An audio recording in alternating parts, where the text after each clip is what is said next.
Hello everyone, welcome back to another Food for Thought video, where I'll be providing you delicious insight to mental health and wellness.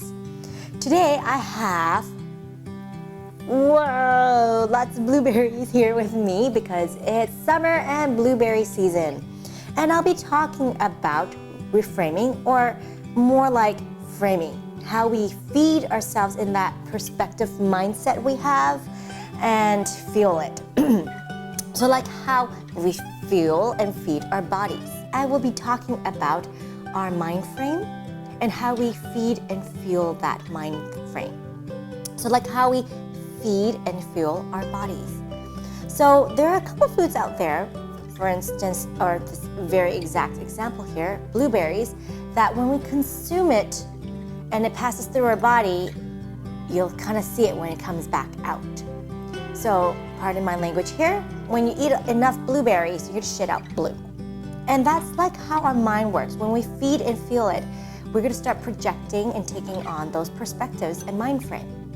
So let me break it down to 3 things that you can be mindful of when you're trying to be taking an autopsy into your mind frame that you think is no longer useful or helpful, or a mind frame that you want to build that is more positive for you.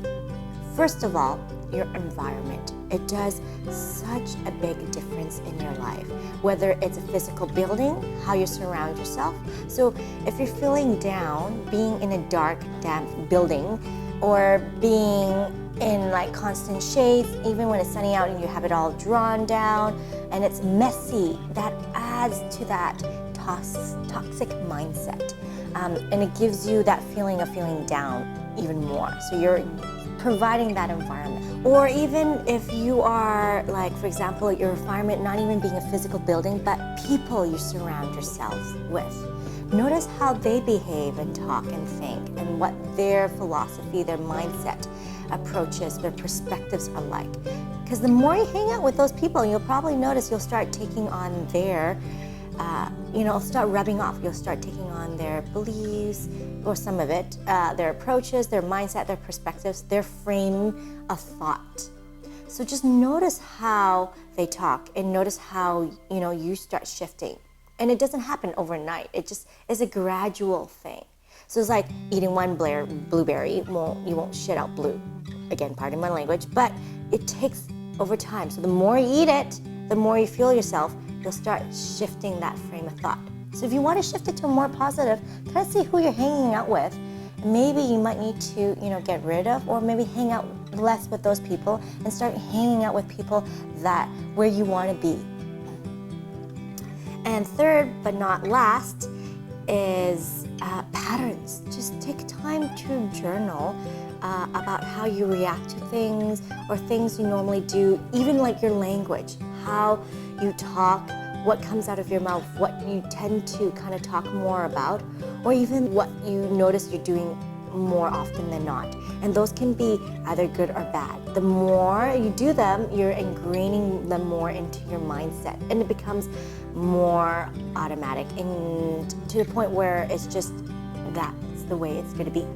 So by observing that, you can slowly shift that, because how you slowly shift it unconsciously into doing something you might not want to do, or not how you want to respond to things, it's the same how you can do it for the positive. It takes time. So you can shift how you're feeling and feeding your mind. I actually have one more. It's things that you consume visually as well. So look at the social media feeds that you follow, or TV episodes or movies that you tend to like to watch. What are you feeding your mind? Or even books that you're reading. What are you feeding and fueling your mind with?